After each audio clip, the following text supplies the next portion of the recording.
Wala nang intro. Pagpunta namin sa venue, pumasok agad kami. Kaso nga lang, wala na kaming maupuan. Dami palang sumasamba sa Panginoon. Upuan lang ang wala. Kaya sa mga oras na to, kami ay nag-iintay lamang upang magsimula ang banda at kung sino man magtutugtog. Sarap sa feeling, no? Yung kasama mo yung babaeng mahal mo, kasama mo sa presensya ng Diyos. Sarap. Praise the Lord. Madami man ang nangyari sa araw na to, pero sa oras na to, dito ko lang mafe-feel kung saan ako belong. Talagang si Jesus Christ lang ang hanap-hanap ng aking puso at isipan. Kaya kung may mga oras ako para sa mga ganitong pagdiriwang, syempre hindi ko na to palalagpasin pa. Diyos muna ang uunahin ko. Tawa na ako sa pag-una sa mga bagay na wala namang kabuluhan. Dalawa ang master ko nung araw na yon. Una si Lord, pumapangalawa yung isipan ko. Dapat iisa lang yung master ng buhay natin. Yun ay si Lord God Jesus, ang Diyos Ama. Kasi kung pinipilit mo mga ninanais mo sa buhay mo, hinihiling mo na kay Lord, ibigay ito sa iyo, pero kagustuhan mo naman ang nasusunod. Dapat kung humiling ka, kagustuhan ni Lord yung masusunod. Yung will ni Lord ang lalakad sa buhay natin. Huwag nating hayaan na tayo pangunahan ng kahit ano dito sa sanlibutan. Kasi wala ang matitira kahit ni isa. Pero salita ng Panginoon lang ang matitira. Kaya mga kapatid, kaibigan ko, napapanood nyo man to ngayon, isa buhay mo, buhay natin, ang utos ng Panginoon. Gustuhan ng Panginoon sa buhay natin. Pray ka lang ng pray. Hayaan mo yung will ni Lord yung lumakad sa buhay natin. Yung will ni Lord, yun yung lalakad para sa atin. Yun yung magdadala sa atin patungo sa Kanya. Ano ba ang will ni Lord sa buhay natin? Di ko rin alam, mga pare, mga kaibigan. Sa kung ano man ang iyong kahilingan sa ating Diyos Ama, magtiwala ka lang 100%. Makakarating sa'yo yan. Siksik, liglig at umaabaw pa. Di ka bibiguin ng Panginoon. Mag-iintay ka lang sa tamang panahon. Kasi kagaya ng paghingi mo ng lakas, bibigyan ka muna niya ng mga sandamakmak na struggle sa buhay. Pero wag kang sumuko kasi yan yung hiniling mo, yung lumakas ka. Kagaya naman ng humiling ka ng knowledge at wisdom, bibigyan ka niya ng problem solving. Kagaya ng mga problema, harapin natin sa pamilya man yan, sa trabaho man yan, at kahit saang sulok ng mundo. Kung saan ka patungo, kaharap mo yan kasi yan yung hiniling mo eh. Kaibigan, huwag kang sumuko. Magtiwala ka lang sa Poong may kapal. Promise, hindi ka magsisisi pagkat magagalak ka. At pag natanggap mo na ang gusto mo sa buhay mo, sana di mo makalimutan ang nagbigay niyan sa'yo. Yung binigay sa'yo, yan yung pupukusan mo. Mali yan, kaibigan. Nabigyan ka nga ng iyong kahilingan, nalimutan mo naman yung nagbigay. Mo ba alam, kaya niyang kunin lahat ng iyong hiniling, lahat ng meron ka sa buhay mo, kaya niyang kunin yan. Kaya anumang mangyari, focus tayo kay Lord. Dahil si Lord ang nagbigay, siya din ang kukuha sa atin.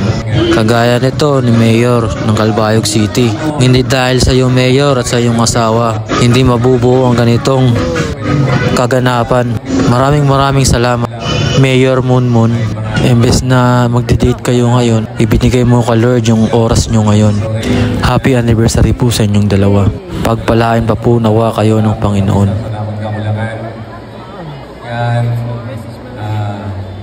Ini nga nakagabi, especially ini nga ang gini mo sa ramon anniversary. Imbes nga mag-celebrate kami nga kung imbes nga gumastos sa pag-celebrate na magandiri na maghatag ngayon para sa atong makagarahong, sa atong Ginoo.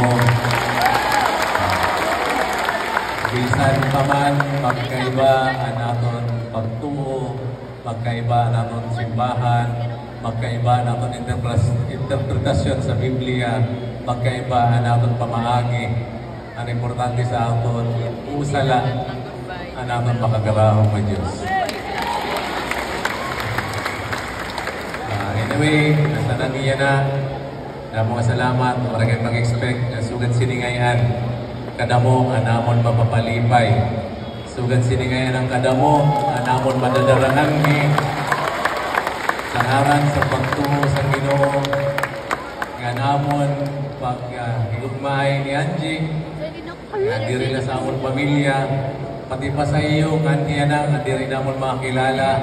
Inaot pakunta, mga maninigagapi, madara niyo, kung na naman ang atong mga nakita niya na, gabi. Utro, sa iyo na lang salamat. Damo nga salamat. Damo nga sawa ka. Damo nga salamat. Hindi mo mag-ilog. Hindi mo mag-ilog sa ako.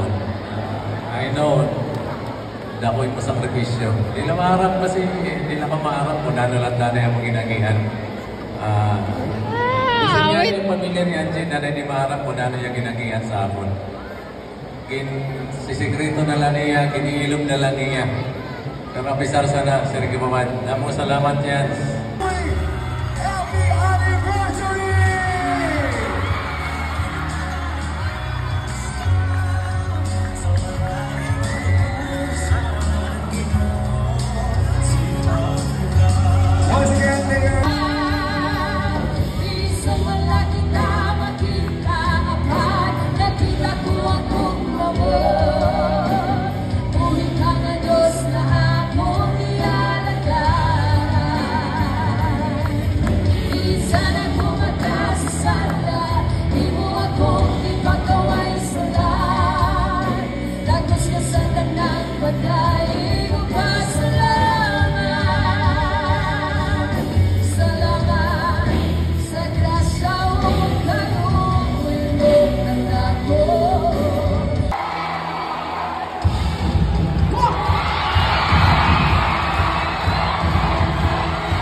Ang saya pala, ano?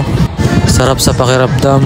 Yung marami palang nakakakilala sa Panginoon. Yung marami pala, ano man ang relihiyon natin, bawat isa, hindi yan mag-uugnay sa atin. Kasi ang relasyon natin sa Panginoon, yun yung mag-uugnay-ugnay sa ating lahat. Sapagkat, kung mahal mo ang Panginoon, kung nagtitiwala ka sa Panginoon, na ibinigay niya ang kanyang bugtong na anak, alang-alang sa atin. Ngayon, tapos na ni Jesus Christ yung ang lahat ng pinapagawa sa kanya ng Diyos Ama. Yun yung finished work ni Jesus Christ sa krus. Kung nagkasala ka man, patuloy ka man sa pagkakasala ngayon, huwag kang mag-alala.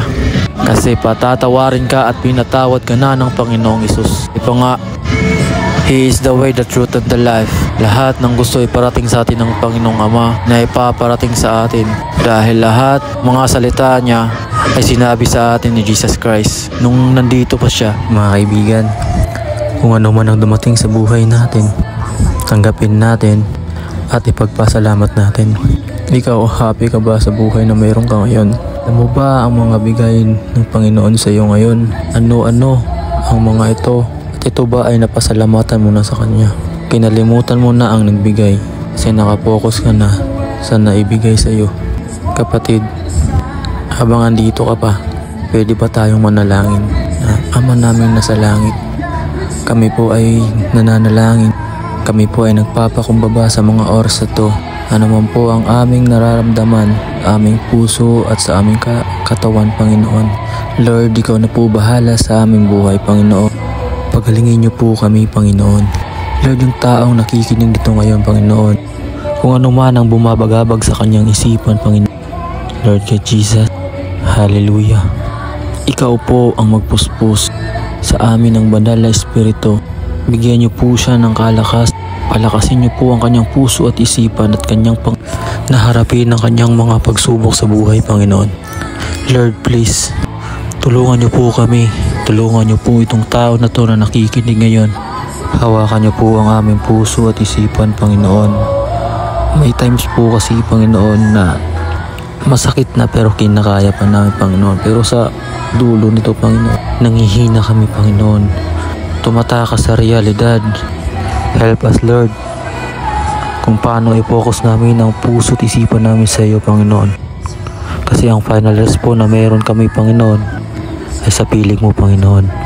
Lord, itong taong nakikinig ngayon, Panginoon, alam mo kung ano ang kanyang kalagayan, Panginoon. Alam mo ang kanyang dinidinig ng puso niya, Panginoon. Alam mo po bawat kilos namin, Panginoon. Lord, i-bless niyo po yung taong nakikinig ngayon, Panginoon. I-bless niyo po bawat buhay, bawat pamilya na mayroon siya sa kanyang buhay, Panginoon. maging kapitbahay, kaibigan mo po, kaklase mo po yan, Panginoon. Bawat taong makasalamuhan ng tao na to, Panginoon, gawin niyo po siyang isang taong vessels mo, Panginoon, ng mga salita mo, Panginoon. Lord, ipakita niyo po sa mga nakakakita sa Kanya, sa nakakakilala sa Kanya, kung gaano kakabait sa Kanya, Panginoon. Kung gaano kakabait sa amin, Panginoon. Lord, focus niyo po ang puso niya sa iyo, Panginoon.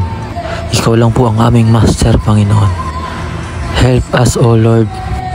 Lord, maraming salamat, Panginoon. Sa iyo po ang papuri at ang kadakilaan at ang kapayapaan at ang pagmamahalan sa mga pangyarihan mong pangalan. In Jesus' mighty name, Amen.